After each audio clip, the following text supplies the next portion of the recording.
Heidi Bogert, and currently I teach at Highland Park Elementary in 3rd grade. I have been a teacher for 18 years. I spent my first 10 years at North Star Elementary, and I've been at Highland Park for the last 8. I wanted to be a teacher ever since my first day in kindergarten. I just fell in love with the classroom, and ever since then, I wanted to be a teacher. She is really good at teaching math, and she is really nice. Speaking stuff out good, and so we can understand it, what good, and help us when we don't get it or something like that. I've been teaching 3rd grade for a really long time, more than 10 years, and my husband will always say to me, Heidi, you taught this last year, why are you spending so much time? But I feel like each time I teach, I really like to make it better than it was the year before. And it really comes down to what my students know. So my process includes my background knowledge of the past times I've taught, and then also thinking about my students and looking at their work and figuring out how I can help them with what they missed and how I can pair them together so they can have cooperative learning, and then also trying out new engagement strategies because I really love using those in my classroom. So just building on what I have based on my past experience and new things I want to try. What's the most fun thing that you've done in class this year? Probably the math museum and language arts. What do you do in language arts? What did you learn about? Language arts, I read and do fun games. What do you love about teaching? I love the creative process of teaching. I think it's fun to take content and then be creative and find ways to make it engaging. And it's really fun to see students grow and progress and to see them happy in class. We were comparing fractions on a number line, and I think the way that I had it pictured going, it definitely evolved when my students started engaging in it, because realizing using different colors to compare would be easier. And then because it was a game that I made, and so for each round they each were a color, so they could compare the red. Each student would put a dot on the number line so they could see which one was bigger and which one was smaller. And then it was really fun because they loved playing, and the classroom just filled with their math talk and deciding if it was greater than or less than. And then they loved playing so much they wanted to keep playing. So we took a vote, do you guys want to keep playing this, or do you want to end now and do our exit ticket and move on? And they all wanted to keep playing. So just experiences like that where you can see that they're really having a great time. You hear noise, but it's productive noise. It's really memorable. Okay, so that was today. That was today. Mm-hmm. Did you guys like that activity? Mm-hmm. Yeah. What did you like about it? Probably the comparing part. Okay. What did you learn from it? Which one's the bigger amount and smaller. Okay. Because sometimes that can be a little tricky. Yeah. Gladys, what did you learn from the activity? I think I learned how to plot a number line better. So Holly McIntosh, she nominated me, and so I had a random email in my inbox one day, and I was okay, I'd never heard of this award before, so I was intrigued. And then I think the next day Holly came in to see me and said she nominated me, and there was no pressure to continue on with the application because there's a lot of work to do, but she just was glad I was in Salt Lake District and thankful for the work I did. So that made me feel $1 million because Holly's a role model for me, and she's taught me so much. And then I also felt okay, well, if Holly thinks I can do this, then I'm going to take the challenge and complete the application. So I feel there's so many amazing teachers that I'm surrounded by, so I felt really lucky to be chosen. And also okay, what's next? Now what do I do? So because I think it's just a process, and this is another opportunity to learn new things.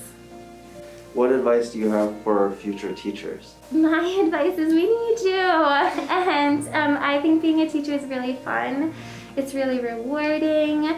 It's the best job. And to be prepared, I think you can just start being reflective and just come and start trying. There's a lot to learn, and even teachers who are 18 years in the field still feel like beginners. My name is Isayo, and I'm in 5th grade. I'm Jen Carver-Hunter. I teach at Mountain View Elementary School in Salt Lake City, Utah, and I teach 5th grade here. I've been teaching here for 11 years out of my 21-year career.